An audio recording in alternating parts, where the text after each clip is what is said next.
There is a guitar sitting somewhere in Gardnerville, Nevada, that will never be played again. And the men who played alongside it, the ones who stood next to Dave Mason on the biggest stages in the history of rock and roll, are now sitting with that silence, trying to find words for something that doesn't have any.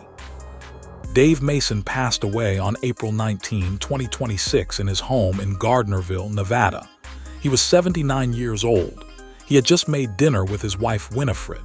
He sat down in his favorite chair, his Maltese star curled at his feet, and he simply, peacefully never got up again. And now the rock world is gathering. Not in one place yet, because the family has not announced a formal memorial service, but in spirit, in tribute, in the flood of grief pouring out of everyone who ever shared a stage, a studio, or a single extraordinary musical moment with this man. The memorial has already begun. In this video, we're going through all of it. The relationship between Dave Mason and Eric Clapton, one of the most underreported friendships in rock history, what the tributes reveal, and why the man who spent 60 years playing in the shadow of other people's spotlights deserves to finally stand in the middle of his own. Let's start with Eric Clapton, because their story together is not a footnote. It is one of the central threads running through the entire history of British rock. It began in the late 1960s, when both men found themselves in the orbit of Delaney and Bonnie, the American husband and wife duo who became one of the most influential touring acts of that era. Dave Mason joined that traveling band. Eric Clapton joined it too. And for a stretch of time in 1969, these two guitar giants were playing side by side every single night, not as rivals, not as celebrities, but simply as musicians who had found each other at the right moment. And then it happened again. In 1970, when Eric Clapton was forming Derek and the Dominoes, the group that would go on to record one of the greatest rock albums ever made, Dave Mason was briefly part of it. He was there in the early days. He played alongside them. He contributed to the orbit of a band that was building towards something extraordinary.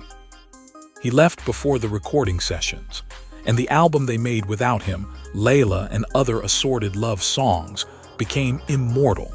That is the specific kind of irony that follows Dave Mason through his entire career. He was always present at the moment before something became legendary, always exactly one step to the side of the spotlight. And Eric Clapton knew that. He knew what Dave Mason brought. He knew the quality of what sat next to him every night on that tour.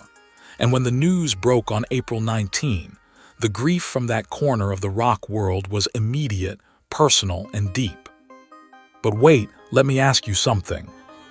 Have you ever heard a piece of music that you knew was extraordinary, and then discovered, years later, that the person most responsible for its sound was someone whose name you never knew?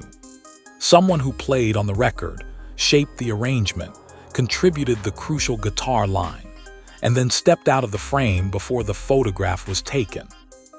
That is Dave Mason's entire story, and it is the reason the tributes coming in right now feel less like celebrity eulogies and more like a correction, like the world finally getting around to saying, wait, let's talk about what this man actually did. He played the 12-string acoustic guitar on Jimi Hendrix's recording of All Along the Watchtower, the version that became one of the most covered songs in history, the version that Bob Dylan himself said he preferred to his own.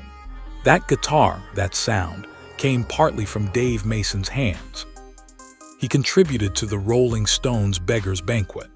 He played on George Harrison's All Things Must Pass, the triple album that many consider the greatest solo record any Beatle ever made. He recorded alongside Paul McCartney, Michael Jackson, Graham Nash, Cass Elliot, Leon Russell, and Fleetwood Mac. And then, when you step away from everyone else's recordings and look at his own, you find Alone Together, his 1970 debut solo album, recorded on a stunning pressing of marbled vinyl, a record that the music world immediately recognized as a masterpiece, and then quietly, frustratingly, failed to put on the same pedestal as the records it deserved to sit beside. And you find we just disagree. The 1977 ballad that became his signature, the 12-string guitar opening, the gentle, aching lyric about the civilized end of a relationship, a song so perfectly constructed that it still stops people mid-breath when it comes on the radio 50 years after it was recorded. That was Dave Mason, quietly extraordinary, stubbornly consistent, allergic to the kind of self-promotion that turns musicians into brands. The tributes that have come since his death reflect exactly that. Steve Winwood, the last surviving member of Traffic, the man Dave Mason both co-founded a band with and spent decades in a complicated relationship with, broke his silence on Instagram. He wrote that Dave's songwriting, musicianship, and distinctive spirit helped create music that has lasted far beyond its era. He wrote that through the music, his presence endures. And he offered his thoughts to the family with the measured grace of a man who had loved and clashed with, and respected, and missed this person across 6 difficult decades.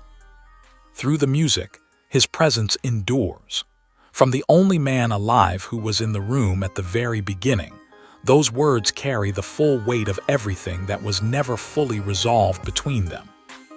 And fans around the world, people who grew up with Traffic on the turntable, who wore out their cassette copy of We Just Disagree, who discovered Alone together at a record fair and couldn't believe they'd never heard it before, flooded every corner of the internet with the same collective sentiment. We loved this man. We just didn't tell him loudly enough while he was here.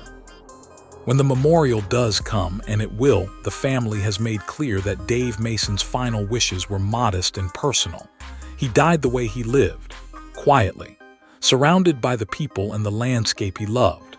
His wife of 8 years, Winifred, beside him, his dog Star at his feet, the beautiful Carson Valley of Nevada outside the window.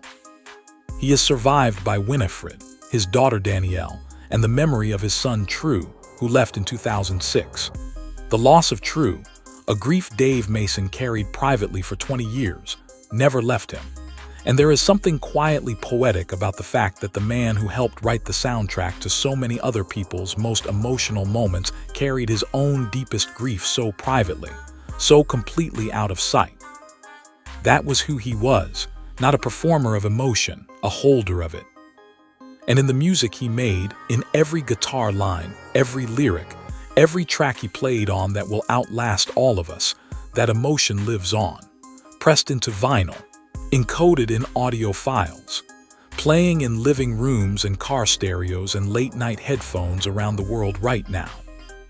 I was very fortunate to have played with so many great artists, even just for a moment, he said in one of his final interviews. To me, I'm just another guy who picked up the guitar and went out to make music. Fortunately, I started writing things that resonated with people.